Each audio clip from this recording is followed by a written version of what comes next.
अस्सलाम वालेकुम रहमतुल्लाहि वबरकातुहू। वालेकुम अस्सलाम रहमतुल्लाहि वबरकातुहू। बाबा जी आज आप इतना परेशान क्यों हैं? और आप ये देख कर रहे हो मोबाइल पे? मैं देख रहा हूँ यार, अल्लाह अकबर। मेरी अम्मी जान और मेरे भाई और मेरी सिस्टर, ये तीनों लोग जो है ना आज मदीना शरीफ गए हैं, उम्रे पे गए हुए, उम्रा करने के लिए गए हुए। और आज जो मदीना शरीफ की उनकी रवानगी है, मदीना पाक, मक्कातुल मुकरमा से मदीना पाक रवानगी हुई है। तो बस उस दिन में हम भी ज़ाहिर दिल तो चाहता है ना हर एक का कि मदीना शरीफ की हाज़री अल्लाह ताला नसीब फरमाए। और मैं तो ये चाहता हूँ अल्लाह ताला सबको अपनी फैमिली के साथ ले जाए और मुझे भी अपनी फैमिली के साथ अल्लाह ताला लेकर जाए।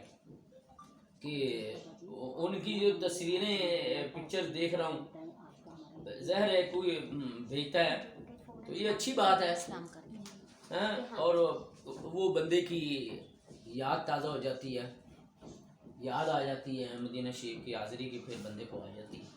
लेकिन ये है, अस्सलामु अलैकुम रहमतुल्लाहि व बरकातहू। वालेकुम अस्सलाम, आप ही आ गई हो माई बीबी।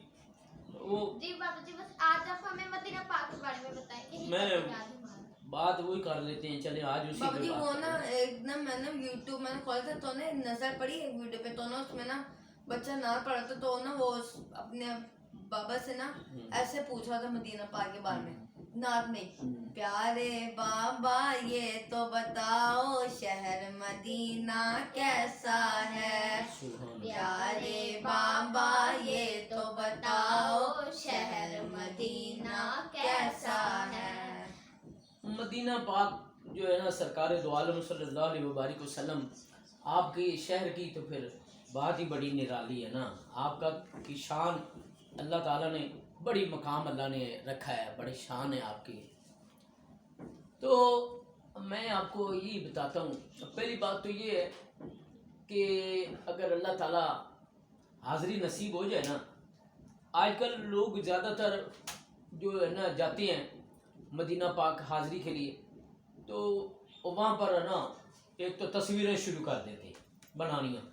ठीक है, एक आध तस्वीर याद दिलाने के लिए होती है, वक़्त एक अच्छा आया हो तो याददाश्त होती है कि बढ़िया मैं भी मदीना पाक हाज़री के लिए गया था, मैंने इहराम बांधा, मैं उम्रा किया, फिर मैं रसूल पाक सल्लल्लाहु अलैहि वसल्लम की बारगाह में हाज़री के लिए गया था। तो ये हो जाने वो एक आध बना ले। लेकिन यहाँ हम जब नमाज पढ़ते हैं ना तो बैतुल्लाह शरीफ को मुंह करते हैं, रुख करते हैं, वहाँ पर हम बैतुल्लाह को कमर करके ना सेल्फी ले रहे होते हैं, तो कमर तुम्हारी बैतुल्लाह को है ना हो रही, यहाँ हम इतना अदब कर रहे होते हैं और वहाँ जाके हम बेअदबी हो रही है। ऐसे ही हम जब मदीना पाक रिसालत मुआब सल्लल्लाहु अलैहि वसल्लम मेरे प्यारे आका करीम के रोज़े अक़दस की जब हम हाज़री के लिए जाते हैं तो रोज़े की जाली के सामने उनकी जालियों दरबार में हाजिर हुए। ये कोई मामूली सा दरबार नहीं होता, बड़े बड़े जुनीद और बायजीद ईजा जो थे ना, जो बायजीद हजरत बायजीद बुस्तामी रहमतुल्लाह अलैह उनका जिक्र, हजरत जुनैद बगदादी और बड़े बड़े बड़े असलाफ जो है ना, वो लोग जब जाते थे ना तो वो वहाँ पर बैठकर ऊंची सांस भी लेना बेअदबी समझते थे हजूर की बारगाह में। तो वो सरकार का दरबार है ना, आपके हजूर की हाजिरी हो रही है ना वहाँ पे, समझा रही ना।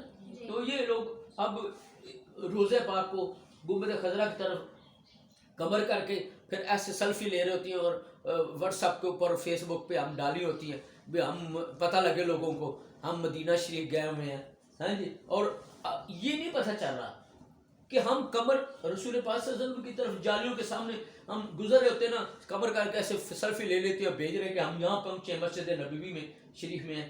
तो ये हमें भूल ही जाता है वो भाई, ये वहाँ पर इतना हम यहाँ अदब करते हैं, वहाँ उनके पास जाकर उनकी तरफ कमर करके ऐसे सेल्फी ले रही है और फेसबुक पे डाल रहे हैं, लोगों को भेज रहे। हमारी कमर तो रसूल पाक सल्लल्लाहु अलैहि वसल्लम को हो रही है, ऐसे ना करें, बल्कि सेल्फियों और इनकी तरफ तवज्जो कम दें। वहाँ पर अल्लाह की इबादत और रियाज़त अल्लाह ने फिर पता नहीं मौका मिलना है, नसीब होना है कि नहीं आने का। ये मौके की वजह से हमें दिल लगा कर वहाँ पर दुरूद पाक पढ़ना और उनके दरबार में जाकर हाज़िरी देना, और वहाँ पर अल्लाह ने ऐसे ऐसे इनामात रखे جب بندہ ہم نماز پڑھتے ہیں عمرہ قبول ہو جائے گا, حج قبول ہو جائے گا, روزے قبول ہو جائیں گے, تو پھر ہمیں جنت ملے گی, اور وہاں پر نگد جنت فوراً. وہ کون سی؟ حضور نے فرمایا ما بین بیتی و منبری روضۃ من ریاض الجنہ. وہاں پہ ریاض الجنہ ہے, ایک ٹکڑا ہے زمین کا حصہ منبر سے اور حضور السلام کے درمیان یہ گھر کے. اس میں فرمایا حضور نے کہ یہ جنت کے ٹکڑوں میں سے ایک ٹکڑا ہے, جنت کے باغوں میں سے باغ ہے. تو پھر ایک دوسرا وہ بندہ, اس کا بڑا اونچا نصیب ہو رہا ہوتا ہے, بڑا اونچا اس کا مقام اللہ اس کو دے دیتا ہے. کیسے؟ من زار قبری وجبت لہو شفاعتی. جس نے میرے قبر کی زیارت کی نا, اس نے اپنے اوپر میری شفاعت کو لازم کروا لیا. سبحان اللہ. حضور نے فرمایا جو یہاں آئے ہیں نا, وہ میری قبر کی زیارت کی ہے نا, پھر وہ میرے ذمے میں ہے. پھر وہاں پر جنت البقیع ہے جہاں صحابہ کرام مدفون ہیں, قبرستان کا نام ایک ہے. بہت بڑے بڑے صحاب ہیں, حضرت بی بی عائشہ صدیقہ کی قبر ہے, حضرت فاطمہ الزہرا بھی وہاں پہ, اور بڑے بڑے صحابہ حضرت علیمہ سعدیہ کی قبر مبارک وہاں پہ ہے. بہت بڑے نظارے ہیں وہاں پہ مدینہ پاک میں, انوار و تجلیات ہیں وہاں پر, بڑے سکون ہوتا ہے, اطمینان ہے. اتنی بڑی دھوپ ہونے کے باوجود بھی نا, پھر اللہ تعالیٰ نے اس دھوپ میں اطمینان اور سکون رکھا ہوا ہے. گرمی محسوس ہوتی ہے لیکن اس طریقے والی گرمی نہیں جو ہمارے پاکستان میں گرمی ہے اس جس طریقے کی, حالانکہ وہاں اس سے زیادہ ہے.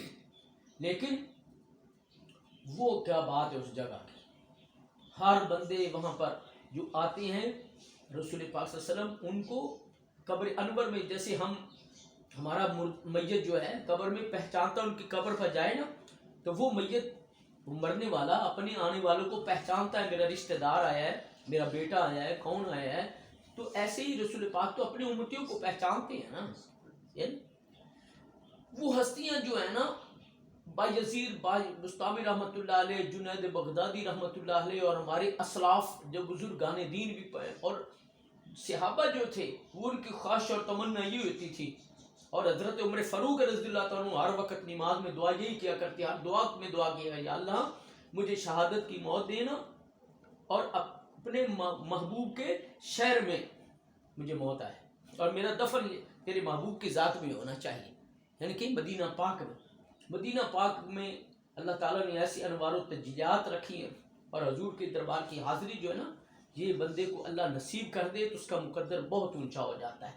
اللہ تعالیٰ ہمیں دعا کرتے ہیں, اللہ ہمیں بھی حاضری عطا فرمائے, ہم سب کو عطا فرمائے.